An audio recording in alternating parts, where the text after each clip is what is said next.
Now let's dive deep into this big LGBTQ plus story for today. I'm Edward Otto Zelke, and let's queer up politics.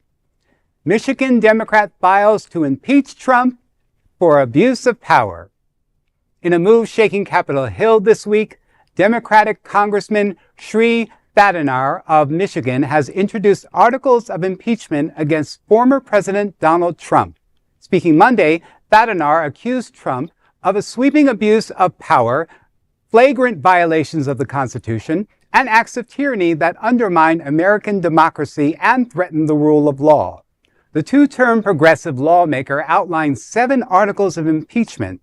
Each one alleges Trump committed grave constitutional violations, including obstruction of justice, abuse of executive power, and even creating an illegal government department with Elon Musk at the helm.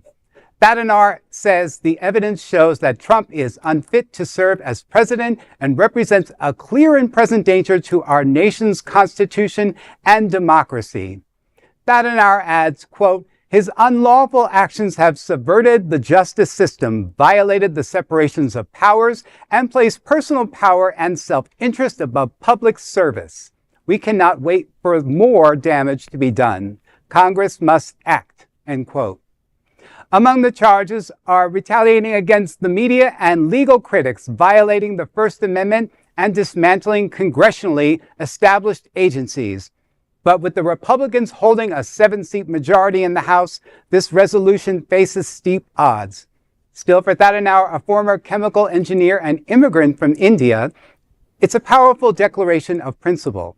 He says the American people deserve leadership rooted in accountability and integrity, not authoritarianism. Well, 7 articles of impeachment. That makes what? Like they had a couple in the first round, and now he's got a few more. It's just, it really is. They really should be held accountable for what's really been going on at this point.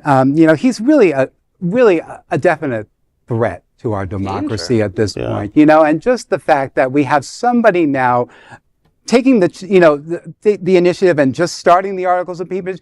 Now we have hope maybe in about a couple of years when we start to, rebuild the House, hopefully, and maybe we will get him impeached. So there is hope that we started this a little earlier this time around. Yeah. It shouldn't matter that there's a 7-person majority of one party or the other. Republicans basically ousted Nixon. They, you know what I mean? Like they say, this is not good for our party. This is not a good look. This is not what we want to be about. Yeah. This is what we want to be about. And so they were very cooperative. I mean, they were united, the Congress. So what's happened between the 70s and now? Because this guy makes Nixon look like a choir boy. Yeah. And so, it bothers me that a slim majority even matters, because disgrace is disgrace. And that shouldn't be a partisan issue. And that this is his 3rd time at this. He was unfit in 2016. He was unfit in 2020. He was unfit in 2024. And now to his unfitness add cognitive decline. So whatever intellect that was keeping his most evil impulses at bay, that's gone now. And so, this is just a dumpster fire of a human. And so, of course he's unfit. He always was. Yeah. And that there are 7 people, if they were 7 people with conscience, it wouldn't matter their party, because this guy shouldn't be there to start with. And it's a shit show. It is. If you look on even the official White House's social media pages on Facebook and Instagram, I am mortified at what is being posted every single, and then Trump denying that he even knows anything. I don't know anything. Then how are you in charge? Republicans should be embarrassed.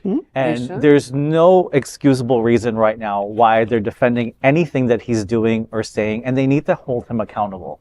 Yeah. Because it's the same way they would have held Obama accountable, the same way they held Biden accountable, the same way they held Bill Clinton accountable.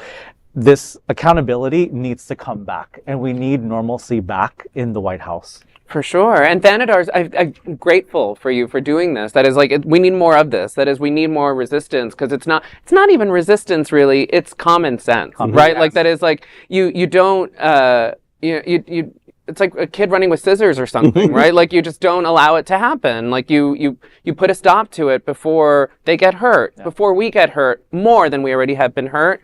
You have to fang the what other metaphor can I use?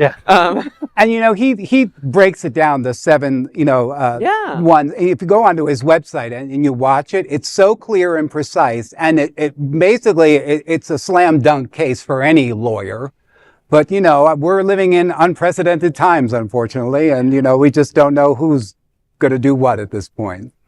Keep an eye out. Let's see how this develops. That is the big LGBTQ story for today. There is no other queer nonprofit media platform like this in the entire world. Support our